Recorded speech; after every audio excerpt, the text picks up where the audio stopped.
Hey, we're back at the top again today on the road to Pokemon Sword and Shield. Man, it just feels so surreal that I can finally say that. But no, for real, Generation 8 Pokemon Sword and Shield was just revealed last week, and that has sent the community to express their opinions, analyzing everything of the trailer, the region, the Pokemon, their favorites of all of them, their hopes and dreams for this game. We've been waiting for so long. Why is it taking so long? We're just tired of rehashes and watered down games, okay? Pardon the frustration. Don't get me wrong, I am excited for these new games, but I am fearful. And that's what today's topic will be about, because we won't be going over my hopes for Pokemon Sword and Shield. We will be going over my potential fears for Pokemon Sword and Shield. I don't want them to screw it up, but part of me thinks somehow they're gonna screw stuff up. So what are these fears? Well, let's get into it right now. So this really isn't in any sort of order. I'm just counting up because I have 5 different fears. This first one is the fact that since Generation 6, we've added some sort of new, incredible, powerful battle tech for Pokemon battles. In Generation 6, of course, we had Mega Evolution, the Mega Ring. That's all that it was about. But in Generation 7, we added Z moves, a super powerful move that you can use off of one of your existing moves to make it a more powerful move, depending on what type it is. You can be any type. My problem with the latter is the fact that it stacks on top of the already existing Mega Evolutions. And that leads me straight into my first fear, the fact that they might add yet another addition to the battle system, on top of Mega Evolutions and Z moves. That would be stupid to have all 3, because then that's just the 3rd thing you have to worry about. And with this rumored armored evolution, do we really need to go through this again? I already have to look behind my back, just in case that there's a Mega Kangaskhan, and just right in front of me if I'm just gonna get hit with a corkscrew crash. Do I need to look at my sides too? Am I all of a sudden gonna turn this way and just... Please. Do it for the battlers. Don't add anything else more insane than there already is. I remember being hyped for Generation 7 and all the new Pokemon that were gonna come with it. I was excited for that because it was gonna change the meta. With all these new Pokemon, they were just gonna shake up everything. But no, what ended up happening was that it was just... But no. What ended up defining the meta in Generation 7 were the mythicals and the legendaries. I went and looked at it on Pokemon Showdown. There's literally only 5 non-legends and non-mythicals in the upper tiers from Generation 7. That's ridiculous. Oh, but then again, maybe the reason why Generation 6s were so high was the amount of megas that we got on top of all the new Pokemon. I don't know, it might just be me, but I feel like they need to add a little bit more. Meanwhile, in the non-battling department, the problems were still arising. It was the fact that there were so many single-stage Pokemon. Do you know how many we've had in the other 6 generations that people still think need evolutions? Well, here, how about so many more to have to look at and know, well, they're never going to get an evolution now, are they? Let me play a sad song for you on the world's smallest violin. This is serious.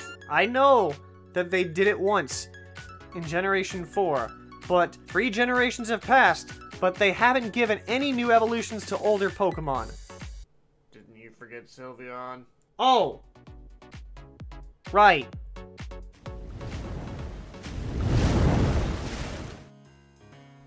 Pretend this is the start of the game where I'm sitting right here, and over there is the end game.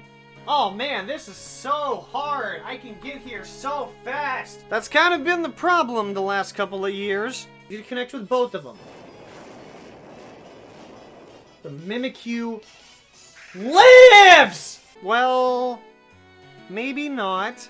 Pretty much if you look at nearly every game but Ultra Sun and Moon, they've been relatively easy. The change to the EXP share in Generation 6 really kept things down as far as difficulty, and most people just breeze through the game with Pokemon that were over-leveled by at least 10 levels. Is that really what you want to continue into the new generation? Not really. I mean, the recent track record other than the watered down Let's Go, was Pokemon Ultra Sun and Moon, like I said earlier, with the difficulty spike going insane. While it was still somewhat easy to an extent, it seemed like the tougher battles were based around the boss battles. Are you kidding me? Are you...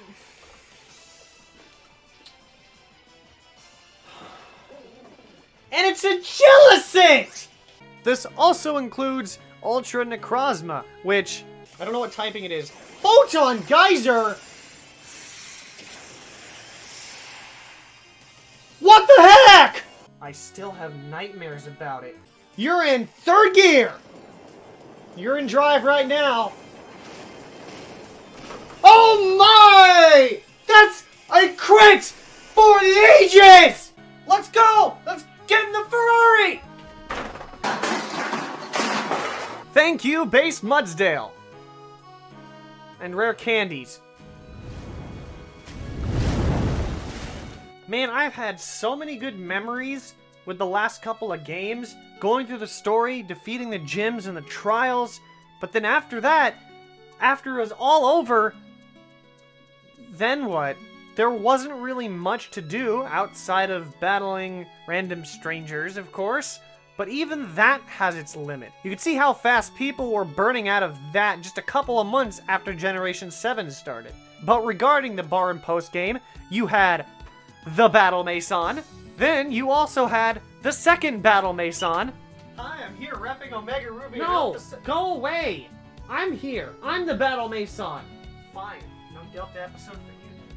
Well, at least in Pokemon Sun and Moon, we got another chapter in the story of Looker alongside the Battle Tree. Just because you wear a different shirt doesn't make you any different from the Battle Mason. As far as Let's Go goes, people still play that? Basically, another one of my fears is that we're going to have another lacking post-game. Look, stories are fine. They're great. That's why a lot of people like the story of Generation 5, with the character developments of N, Bianca, and Sharon. Odd name. And it even bled into Generation 7.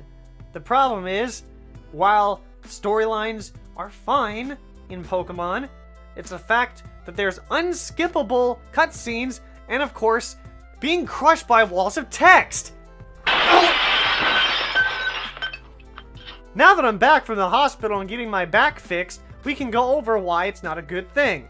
Most people want to battle. They want to get through the game and enjoy it. But if they just have to go in and mindlessly press A, does that really make any sort of difference?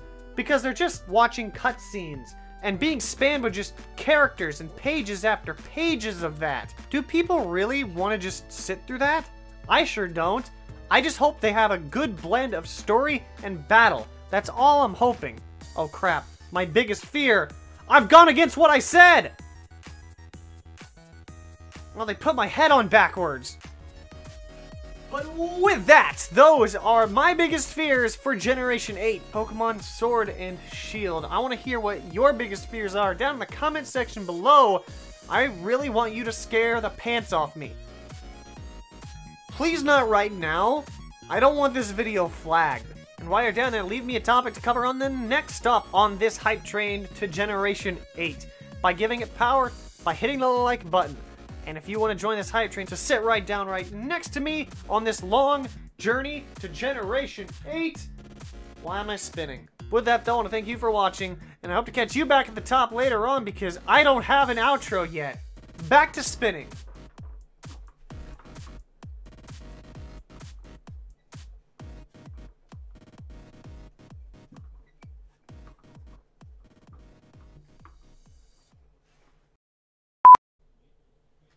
Hey, we're back! Ow! I'm too close to the desk!